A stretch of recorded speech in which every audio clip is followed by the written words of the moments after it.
আসসালামু আলাইকুম। Turning point with Fahia YouTube চ্যানেলে আপনাদের স্বাগতম। ৪৭তম প্রিলিমিনারি পরীক্ষার জন্য প্রস্তুতিমূলক ভিডিওতে আমি আগামীকালকের পড়ার রুটিনে বাংলা সাহিত্য সাবজেক্টটা রেখেছি। পাশাপাশি প্রতিদিনই আমরা গণিত এবং ইংরেজি এই সাবজেক্ট দুইটা পড়ছি।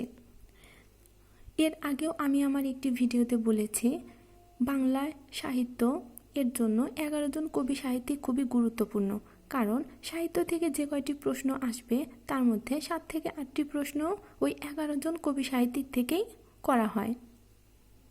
তাই সাহিত্য অংশটা পড়তে আপনারা 11 জন কবি সাহিত্যিকদের বেশি গুরুত্ব দিয়ে পড়বেন এবং ওই কবি সাহিত্যিকদের জন্ম মৃত্যু সাল, জন্মস্থান সব কিছুই আপনারা একদম চুলচেরা বিশ্লেষণ করে যেভাবে পড়ে ঠিক ওইভাবে পড়বেন, যেন কোনো প্রশ্ন আসলে আপনারা ওই প্রশ্নগুলো ভুল উত্তর না করেন।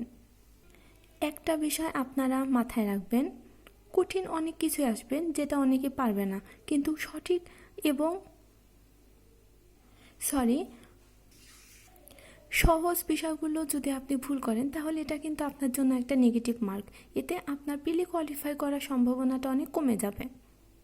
যারা আজকে আমার ভিডিওটা দেখছেন তারা অবশ্যই আজকে ভিডিওটা দেখে পড়া শুরু না করে আমার ডে অন থাম্বনেইলে আমি প্রথম দিন যে পড়াগুলো দিয়েছিলাম ওই দিনের পড়া থেকে আপনারা পড়া শুরু করবেন।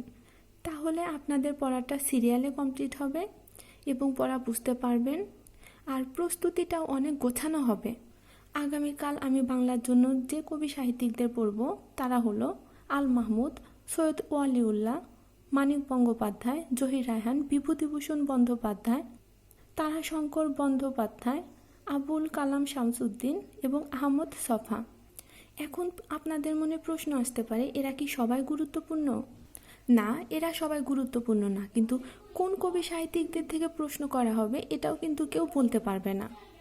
আমি ভিডিওর প্রথমেই বলেছি 11 জন কবি সাহিত্যিক সবচেয়ে গুরুত্বপূর্ণ এবং তারপর এই কবি সাহিত্যিকদের থেকেও আমরা পড়ব। আমাদের পিএসসির সিলেবাসটা কমপ্লিট হলে তারপর আমরা যে কবি সাহিত্যিকদের থেকে প্রশ্ন আসার সম্ভাবনা বেশি আমরা ওই কবি সাহিত্যিকদের গুরুত্ব দিয়ে পড়ব। কিন্তু এখন আমাদের সবই পড়তে হবে, কারণ বিসিএসের প্রস্তুতি মানে বাংলাদেশে সরকারি চাকরির জন্য আপনি প্রস্তুতি নিচ্ছেন, তাই আপনার এখন সবই পড়তে হবে।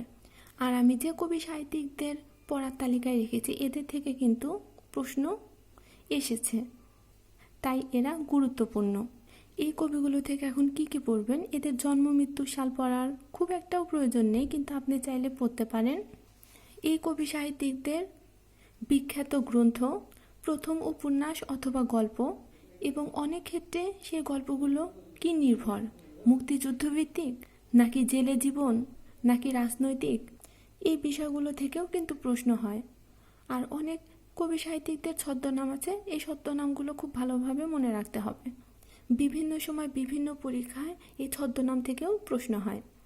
পাশাপাশি গণিতের জন্য অনুপাত, সমানুপাত ও লাভ ক্ষতি এবং ইংরেজি গ্রুপ ভার্ব বা ফ্রেজাল ভার্ব। আমার ভিডিওটি দেখার জন্য ধন্যবাদ। আমার ভিডিওটি ভালো লাগলে আমার ভিডিওতে লাইক দিয়ে প্লিজ চ্যানেলটা সাবস্ক্রাইব করবেন এবং ভিডিওটি আপনার ফ্রেন্ডসদের সাথে শেয়ার করবেন। আল্লাহ হাফেজ।